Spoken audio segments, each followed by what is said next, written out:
Mas Enggi, saya kesini bukan hanya untuk mengetahui kantor teman Ahok, tetapi saya juga ingin mendahului KPU melakukan verifikasi faktual. Ada KTP-KTP pendukung yang kemudian disimpan di sini. Sejauh mana kebenaran ketika nanti verifikasi faktual itu kemudian dilakukan, maka orangnya tidak ada di rumah. Bersedia nggak? Siap, kami sangat siap sekali. 2 kertas ini saya ambil, ya.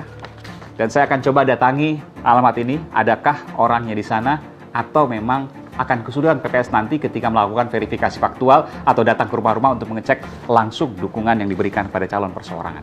Kita coba datang sana ya. Siap. Oke.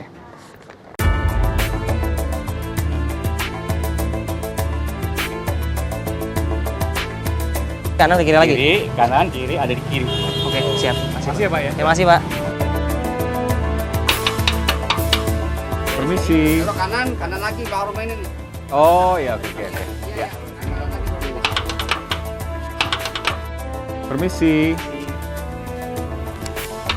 Permisi. Dan proses ini, verifikasi faktual dalam tanda kutip ini yang saya lakukan bersama Anda, baru pertama kali Anda lakukan? Baru pertama kali? Bersama saya ini? Betul. Dan Anda terkejut melihat hasilnya? Pastinya. Saya ingin mundur sedikit Bu, ke 2012, Ibu juga sudah menjadi KPU DKI Jakarta pada waktu itu. Verifikasi dilakukan terhadap pasangan calon perseorangan Faisal Basri dan Bim Benyamin. Kalau tidak salah 500 ribuan pada waktu itu yang diserahkan, yang disetor oleh Faisal Basri dan Bim Benyamin, dan kemudian menyusut karena hangus bagiannya menjadi 300 ribuan. Berarti ada sekitar 40% yang hangus Ibu. 40% dukungan hangus pada saat verifikasi 2012, dan sekarang verifikasinya jauh lebih rumit dibanding 2012. Betul sekali. Sehingga kemungkinan hangusnya juga lebih besar kalau tidak hati-hati. Ya. Saya ingin pastikan undang-undang ini adalah undang-undang yang revolusional. Saat ini semua pihak yang memang ingin membangun demokrasi, ya, pastinya akan mengatakan sangat senang. Revisi undang-undang ini meningkatkan kualitas demokrasi. Ya pasti. Termasuk menjaga calon perseorangan adalah meningkatkan kualitas demokrasi.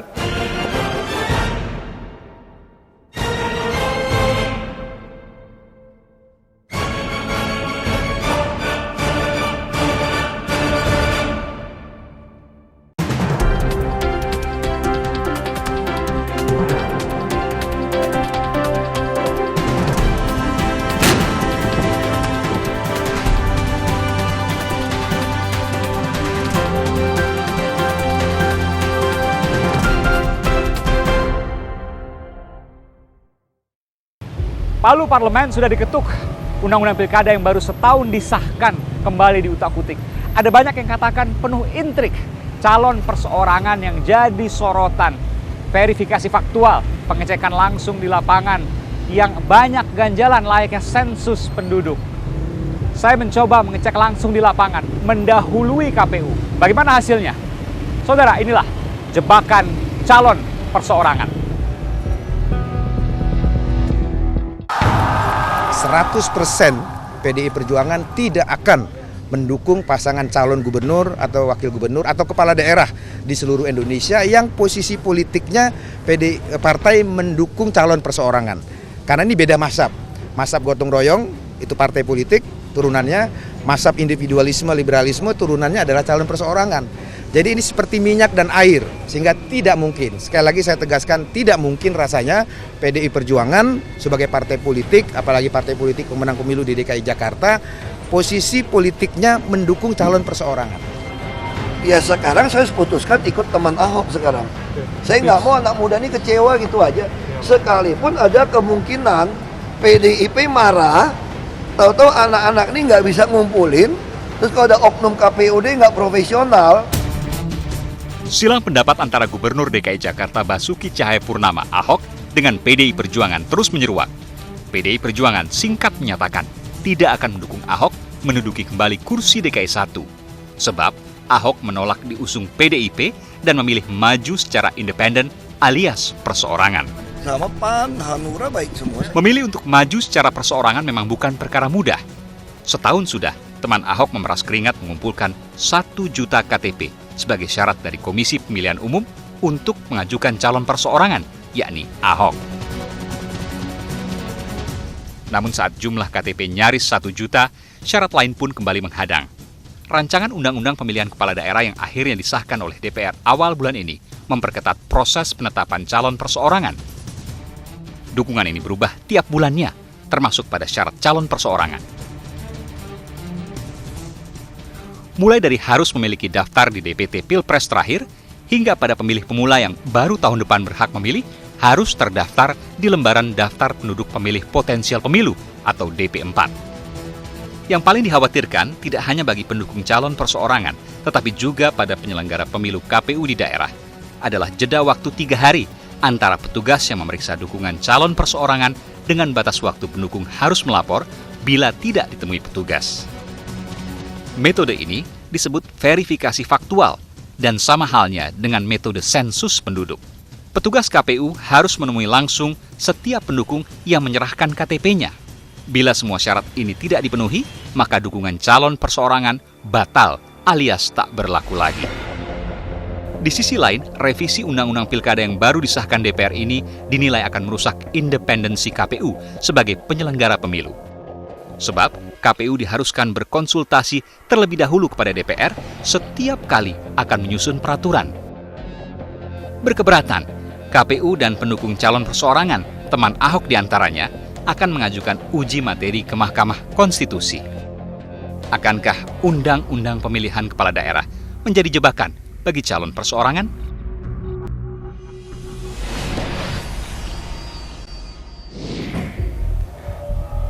Saudara, saya sambangi kantor teman Ahok di kawasan Pejaten, Jakarta Selatan. Saya ingin tahu pendapatnya terkait dengan jebakan bagi calon perseorangan.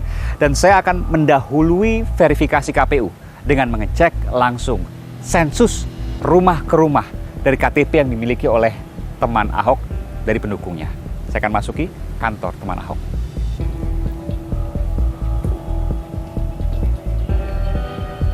Permisi, Pak.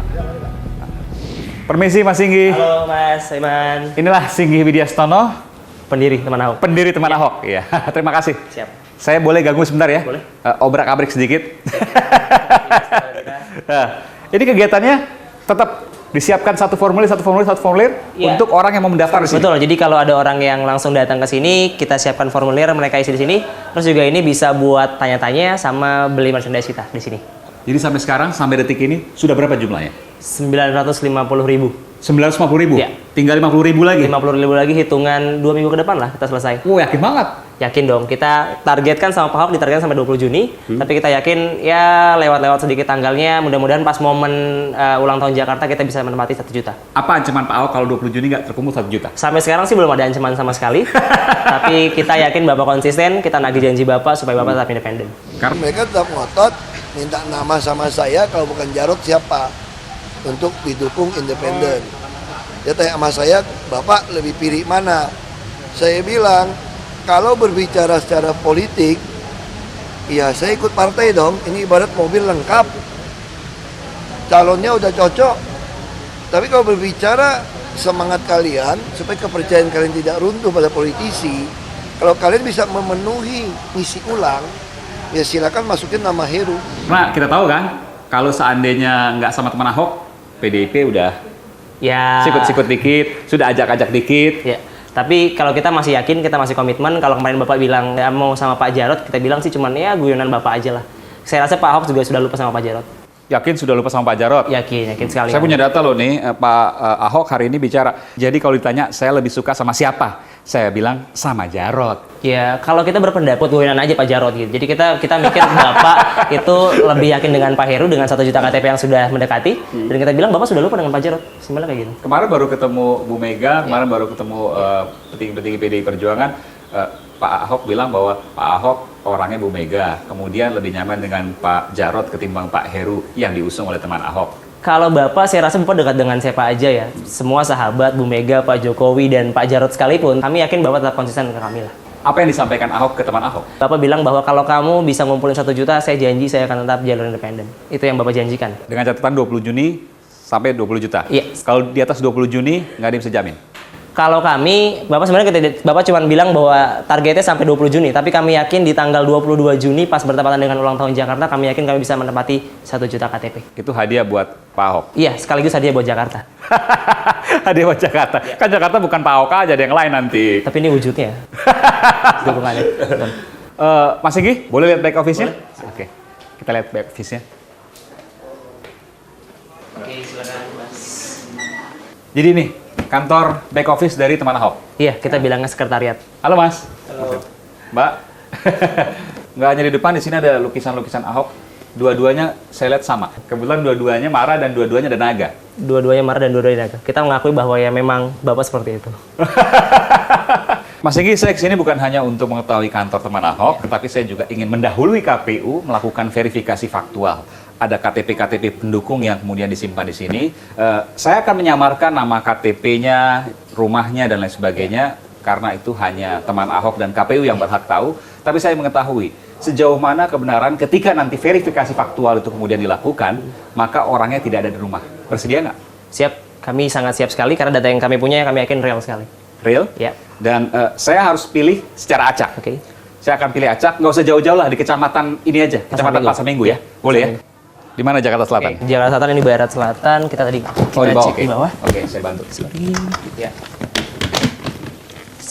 Daerah sini. Kecamatan Pasar Minggu? Kecamatan Pasar Minggu, Oke. Pasar Minggu. Ya. Oke. Oke. Ya, ini adalah formulir dukungan yang diberikan dari Kecamatan Pasar Minggu, Jakarta Selatan. 6 Juni 2016, ini terakhir Di input oleh kita. terakhir di input, oke. Boleh saya ngambil? Boleh. Oke, saya ambil acak ya. Siap. Satu, saya harus samarkan alamat dan juga identitasnya. Dua, saya ambil lagi yang agak bagian bawah. Kembali saya samarkan identitasnya. Dua kertas ini saya ambil, ya. Dan saya akan coba datangi alamat ini, adakah orangnya di sana, atau memang akan kesulitan PPS nanti ketika melakukan verifikasi faktual atau datang ke rumah-rumah untuk mengecek langsung dukungan yang diberikan pada calon perseorangan. Kita coba datang sana ya. Siap. Oke. Kanan ke kiri lagi. Kiri, kanan, kiri, ada di kiri. Oke, siap. Makasih ya Pak ya. Terima kasih, Pak.